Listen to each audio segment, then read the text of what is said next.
அமைச்சர் வன்னியரசு அவர்கள் ஒரு பேட்டி கொடுத்துள்ளார். அதில் இந்த ஆணவ படுகொலையை பற்றி பேசியிருக்கார், இந்த தனிச்சட்டத்தை பற்றி.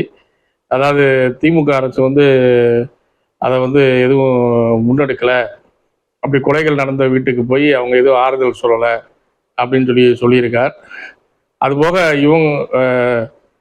இவங்க கட்சி சார்பாக போய் கரைந்து உருகி நின்றோம் இருக்கார். அதாவது இப்போ இந்த அரசுலேயே, இந்த சட்டசபையிலே ஆணவ கொலை தடை சட்டம் கேட்டு வன்னியரசு அவர்கள் பேசிய போது யாரும் அதற்கு ஆதரவு தரவில்லை. ஒரு எம்எல்ஏ கைத்தட்டலை, ஒரு எம்எல்ஏ ஆதரவு தரல. அந்த சட்டம் கேட்கறதுக்கு ஒரு வரவேற்போ ஆதரவோ ஒரு எம்எல்ஏ கிட்ட வரல. ஏன்னா அங்கே இருக்க எம்எல்ஏக்களில் அதிகமாக பெண் பிள்ளையை பெற்றவர்கள் இருப்பார்கள். மாண்புமிகு முதல்வர் அவர்கள் கூட அதற்கு எந்த ஒரு இசைவும் தெரிவிக்கவில்லை. ஆனால் நேற்று பார்த்தீங்கன்னா, நான் முதல்வருக்கு நன்றியே தெரிவிச்சுக்கிறேன். ஒரு கொலை நடந்தோன்னா அது தாவேக்கா நிர்வாகி என்று தெரிந்தும் அந்த கொலை நடந்தவுடன் அது ஆணவ கொலை அதெல்லாம் பார்க்கல, உடனடியாக நடவடிக்கை எடுத்து சட்டம் கடமை செய்துள்ளது. இதைத்தான் சொல்கிறோம், கொலைக்கான தண்டனைகள் நம் சட்டத்தில் உண்டு. எந்த கொலையாக இருந்தாலும் பெற்ற பிள்ளையை இன்னைக்கு பெற்ற பிள்ளையை அடித்தாலே, ஒரு 10 வயசுக்கு உட்பட்ட பிள்ளையை அடித்தா கூட காவல் நிலையத்தில் போய் புகார் கொடுக்கலான்னு சொல்லி இன்னைக்கு விழிப்புணர்வு இருக்குது. தாயோ தகப்பனோ கூட அடிக்கக்கூடாது. அப்படி இருக்கும் பட்சத்தில் கொலை செய்வதை எந்த ஒரு காலத்திலும் நம் இந்திய தண்டனை சட்டம் ஆதரிக்கவும் இல்லை. ஆனால் இந்த ஆணவ கொலை தடை சட்டம் என்று நீங்கள் சொல்லும் பொழுது அது அப்பாவி பெற்றோர்களை பாதித்து விடக்கூடாது, அப்பாவி அவங்க சொந்த பந்தங்களை பாதித்து விடக்கூடாது. ஒரு பெண்ணை பெற்றவர்கள் யார் வேணாலும், ஒரு ஆணை பெற்றவர்களோ இந்த மாதிரி ஒரு பிரச்சனை வரும்போது யார் மீது வேணாலும் கையை கட்டி விட்டு போகலாம். ஆனால் காவல்துறைக்கு சுதந்திரமாக செயல்பட்டால் கண்டிப்பாக உண்மை குற்றவாளிகள் பிடிபடுவார்கள். நிர்பந்தம் கொடுத்து யாரையும் இதில் இது பண்ணிடக்கூடாது. ஏற்கனவே பல முறை சொல்லியிருக்கோம். அதாவது பெற்றோர்கள் இப்போ பெண்ணை காணாமனா ஒரு திருமணம் செய்ய ஒரு நபருடன் அந்த பெண் சென்று விட்டது, அது தகவல் தெரிந்து தேடும் பொழுது வா மரியாதையாக வா கொண்டுருவோன்னு சொல்லி ஒரு தகப்பன் எப்பயும் ஒரு மிரட்டும் துணியில் பேசலாம். ஆனால் எந்த தகப்பனும் அந்த இதை பண்ணிட மாட்டாங்க. ஏன்னு சொல்கிறேன்னா, இப்போ ஒரு சராசரி கணக்கெடுத்து பாருங்க, ஆணவ கொலைன்றது வருஷத்துக்கு ஒரு 2 1 நடக்குது. ஆனால் இந்த காதலில் ஓடி போய் பெண் பிள்ளையை இழக்கும் பெற்றோர்கள் வருஷத்துக்கு கணக்கெடுத்து பாருங்க, எத்தனை தகப்பன் நடைபெறமா ஸ்ட்ரோக் தற்கொலை செய்து. அப்படிப்பட்ட வீட்டுகளுக்கெல்லாம் என்னைக்காவது நீங்கள் போய் கரைந்திருப்பீங்களா? ஒரு வீட்டில் உட்காந்து உங்கள் பொம்பளை பிள்ளை ஓடி போயிடுச்சு, அதனால் உங்கள் கணவரோ உங்கள் மனைவியோ தற்கொலை செய்துக்கிட்டாங்க அப்படின்னு ஒரு வீட்டில் போய் கரைஞ்சிருப்பீங்களா? இது தப்புன்னு சொல்லியிருப்பீங்களா? நீங்கள்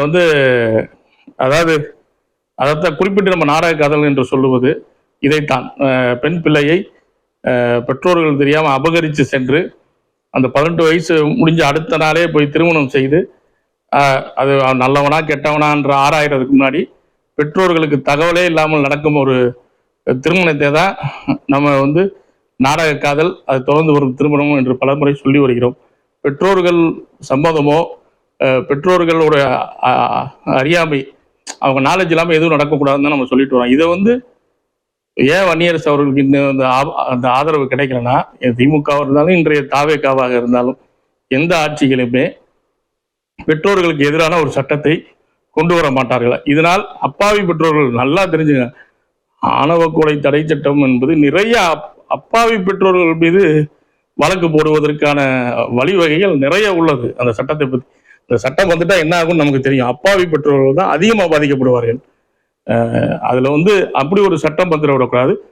கொலைன்றப்போ அதுக்கான தண்டனை கிடைக்கணும். அது இப்ப சொல்றேன், இப்ப இல்ல, எத்தனை முறையானாலும் நீங்க திமுக ஆட்சியிலையும் இதுக்கு ஆதரவு கிடைக்கல, இன்னைக்கு தாவேக்கா ஆட்சியிலையும் இதுக்கு ஆதரவு கிடைக்காது. கண்டிப்பான இந்த சட்டத்தை யாரும் ஆதரிக்கவில்லை, எந்த கட்சியும் ஆதரிக்கவில்லை என்பதை நீங்கள் புரிந்து கொள்ள வேண்டும். ஒரு தடவை வாங்கினதோட கம்யூனிஸ்ட் கட்சி அடி வாங்கினதோட அமைதி ஆயிடுச்சு. மக்கள் கம்யூனிஸ்ட் கட்சியை கடுமையாக எதிர்த்தார்கள். விடுதலை சிறுத்தைகள் நிலைப்பாடு மட்டும்தான் ஆணவ கொலை தடை சட்டம் என்று நிற்கிறது, யாரும் அதுக்கு ஆதரவு கிடையாது புரிஞ்சுக்கலாம். எக்காலத்திலும் ஆணவ கொலை தடை சட்டம் என்பது வராது, எந்த அரசாங்கமும் கொண்டு வராது. கண்டிப்பாக அதை பற்றி பேசுவதை அவர்கள் நிறுத்திவிட்டு சட்டப்படி அனைவருக்கும் தண்டனை கிடைக்கும் என்பது சட்டத்தின் மீது நம்பிக்கை எல்லாரும் வைக்கிறாங்க. அதே போல விடுதலை சிறுத்தைகளும் சட்டத்தின் மீது நம்பிக்கையை வச்சு இதை ஒரு இஷ்யூ ஆக்கி அப்பாவி பெற்றோர்களை பாதிக்க விடக்கூடாதுன்றதான் எங்களோட கருத்து. அதனால் ஆணவ கொலை தடை சட்டம் அவர்களால் எந்த காலத்திலும் கொண்டு கொண்டு வரவும் முடியாது. அதே மாதிரி அப்படி ஒரு சட்டம் வராதுன்றது நம்பிக்கை. நாடக காதல் தடை சட்டம்ன்றது நாங்கள் கேட்கல. ஏன்னா இப்போ பெண் பிள்ளையை பாதுகாக்காண்டி தாவேக்க அரசாங்கத்திலேருந்து தனியார் சிங்கப்பெண் பாதுகாப்பு படை வச்சு பஸ் ஸ்டாண்டு போன்ற இடங்களில் வந்து கண்காணித்து வராங்க. அதை இன்னும் தீவிரப்படுத்தி பெண் பிள்ளைகள் தொடர்ந்து சென்று தொந்தரவு செய்பவர்களை தடுத்தாலே இந்த நாடக காதல் தடுக்கப்பட்டுவிடும். அதில் நம்பிக்கை இருக்கு. அதனால ஆணவ கொலை தடை சட்டம் என்பதை விடுதலை சிறுத்தைகள் கைவிட வேண்டும். அது எந்த காலத்திலும் நிறைவேறாது, நிறைவேற்றவும் முடியாது. அப்படி நிறைவேற்றும் சூழ்நிலை வந்தால் கடுமையாக நாங்கள் எதிர்ப்போம் என்று தெரிவித்துக் கொள்கிறோம்.